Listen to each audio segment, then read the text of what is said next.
మోసపూరితమైన వాగ్దానాలు, మోసపూరితమైన మాటలు మాట్లాడడం మానేయండి. ఈ రాష్ట్రానికి, రైతాంగానికి ఏం చేస్తారో చెప్పండి. జగన్మోహన్ రెడ్డి గురించి కాదు, ప్రధానికి జగన్మోహన్ రెడ్డి, జగన్మోహన్ రెడ్డి, జగన్మోహన్ రెడ్డి. అది ఫస్ట్. ఇంతకుముందు బుక్కులు రాసేవాళ్ళు, పరీక్ష రాసేవాళ్ళు శ్రీరామ అని రాసేవారు, పైన పైన లైన్ కొట్టేవారు. అట్లా ఇప్పుడు జగన్మోహన్ రెడ్డి అని రాసుకొని మీరు మొదలు పెడతా ఉన్నారు. అట్లాగే పొద్దున లేస్తే ఏదో వాళ్ళ ఇష్టమైన దేవుణ్ణి మీకు మొక్కుంటారు. అట్లా మీరు కూడా జగన్మోహన్ రెడ్డి గారు ఇష్టం కాబట్టి మీకు మొక్కుకొని మొదలు పెడతారు. మీరు రైతాంగానికి ఏం చేస్తారు, వాళ్ళ గిట్టుబాటు ధర ఎట్లా, మీ రాశారు మీ దగ్గర నుంచి సంపాదించిన విషయాన్ని. అసలుకి మీరు కంది, మినుము, ఆ తర్వాత శనగలు, పెసర్లు ఇవన్నీ బాబు గారు మొన్న మిర్చి యార్డు గొడవ వచ్చిన తర్వాత మీరు ప్రకటించారు మార్కెట్ తర్వాత కొనిస్తున్నామని. అసలుకి ఎంత మార్కెట్ టార్గెట్ ఎంత పెట్టుకున్నారు, మీరు ఎంత కొన్నారు? మీ ఎస్టిమేషన్లు ఏమో తెచ్చుకుని కొనే సంఖ్య ఏమో 96,000 టన్నులు కందులు కొనుక్కోవాలని. ఇప్పటికి సేకరించింది 23. సగానికి ధరం రావడంలే. ఉత్తరం రాసి ఆ మిరపకాయల ఘాటుని ఉత్తరం రాసి తప్పించుకున్నారు మీరు. కొన్నవాడేవాళ్ళు లేడు. మరి ఎట్లా? మరి మీరు మీ దూరదృష్టి, మీ విజన్, మీ క్లెయిమ్ చేసుకునే విధానాల గురించి మీరు ఆలోచించుకోవాలి. ఫైనల్గా ఇంకో మాట చెప్పాలన్న బాబు గారు, మీరు కరెంటు ధరల గురించి మాట్లాడుతూ ఉన్నారు. ఎంత దుర్మార్గమైన మాట మాట్లాడుతాం అసలుకి. అంటే మీకు కరెంట్ అంటే అసలు ఇష్టం ఉండదు. మీకు కరెంటు గురించి మాట్లాడితే, కరెంటు ధరల గురించి మాట్లాడితే బషీర్బాగులో కాల్పులు జరుగుతాయి. బషీర్బాగులో కాల్పులు ఆనాడు మీరు అధికారంలో ఉన్నప్పుడు కరెంటు ధరలపైనే, కరెంటు ఛార్జీలపైనే దాక్షిణ్యంగా కాల్చారు కదా ఆ రోజున. జనం మర్చిపోతారా? ట్రూఅప్ ఛార్జీలతో 15,000 కోట్లు మీరు లాక్కున్నది మర్చిపోతారా? ఈ రోజున మరి ఏదో ట్రూ డౌన్ అంట, కొత్త పద్ధతి. నేనేమన్నా 16, 15, 20,000 కోట్లు ఎక్కిస్తారేమనుకున్నా. 4,000, 2,000 అంటా ఉన్నారు అక్కడ ఆఖరికి. అంటే 5,000. అట్లాగే స్మార్ట్ మీటర్లు పెడతాం, మీరు వ్యతిరేకించారు కదా ఆ రోజున. స్మార్ట్ మీటర్లు పెడతాం, ఆ మీటర్లు మళ్ళీ మనమే కొనుక్కోవాలట. ఒక విషయం గుర్తుపెట్టుకోండి, మీ నాయకత్వంలో ఫ్రీ కరెంట్ లేనప్పుడు నాణ్యమైన కరెంటు 9 గంటలు ఇస్తామని రాజశేఖర రెడ్డి గారు ఈ రాష్ట్రానికి ప్రామిస్ చేసి వస్తే నిలబెట్టుకుని ఆ మాట ఆఖరి. ఈరోజు మీ దగ్గర, ఆ కాలం మీ దగ్గర మోటార్లు బీక్కపోయేవాళ్ళు, స్టార్టర్లు బీక్కపోయేవాళ్ళు, రైతుల మీద కేసులు పెట్టేవాళ్ళు. ఇవన్నీ మర్చిపోతే ఎట్లా? దయచేసి విద్యుత్ రంగం గురించి తక్కువ మాట్లాడండి. మీకే అనుమానాలు ఉంటే ఇంతకుముందున్న ప్రభుత్వాల్లో కలిసి పనిచేసిన వాళ్ళతో రాజశేఖర గారి నాయకత్వంలో ఆ రోజున రోషయ్య గారు ఒక మాట చెప్పారు, మీ చేత కాకపోతే మాకు అప్పగించండి, మేము దీన్ని లాభాలు లేక తెస్తామని. కాబట్టి మీరు మాట్లాడిన మాటలన్నీ కూడా 232 పేజీల డాక్యుమెంట్లో. బహుశా అనుకోవడం ఏంటంటే మీ డాక్యుమెంటు మరొక్కసారి దాన్ని చరిత్ర పుటలేకపోయి మరి ఇంకో నంబర్ కోసం సిద్ధమవుతుందేమో తప్ప 47 గురించి మాట్లాడే ముందు 2020లో మీరు మాట్లాడితే హైదరాబాద్ ఆ బిల్డింగ్ కట్టినా, అదంతా నా వల్లనే వచ్చింది, నా వల్లనే భూములు పెరిగినాయి, ఇవి మాడబాకండి. ఎందుకంటే ఎవరి వలన భూములు పెరిగినాయి, ఎవరికి భూములు పెరిగినాయి, ఎవరికి మీరు లాభం జరిగింది, అసలు ఉద్యోగాలు ఎవరి వలన వచ్చాయి స్పష్టంగా ఛాలెంజ్ చేసి చెప్తా ఉన్నాం.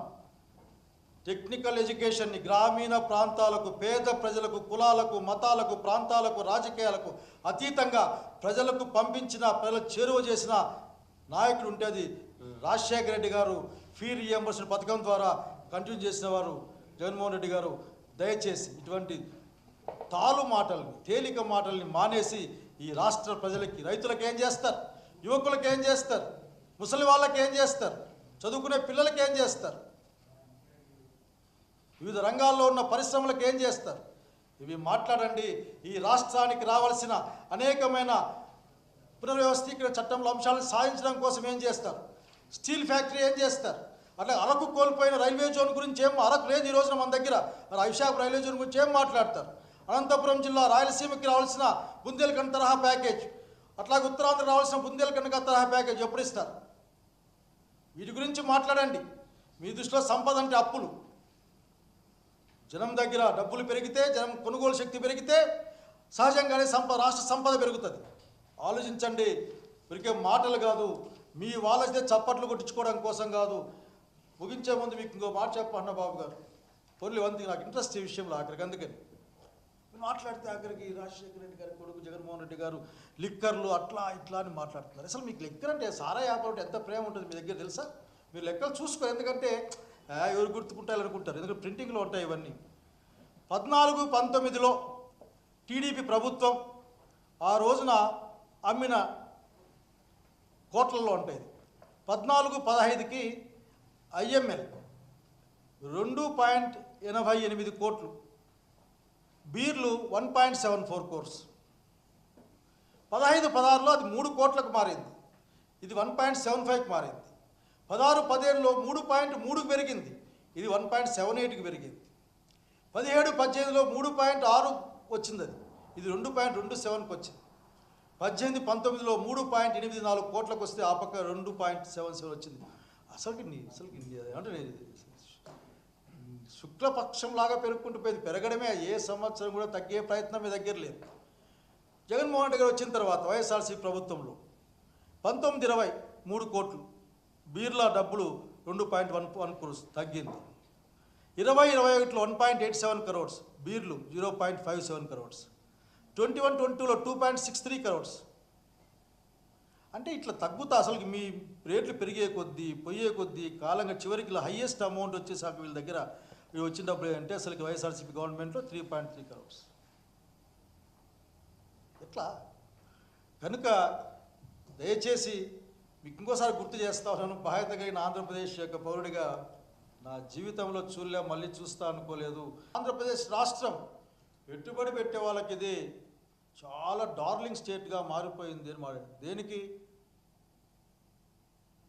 రావాలి, పెట్టుబడి పెట్టాలి, ఉద్యోగాలు రావాలి, సంపద పెరగాలి, రావాలి పెట్టుబడి పెట్టాలి, సంపద అంతా ఎత్తుకుపోవాలి.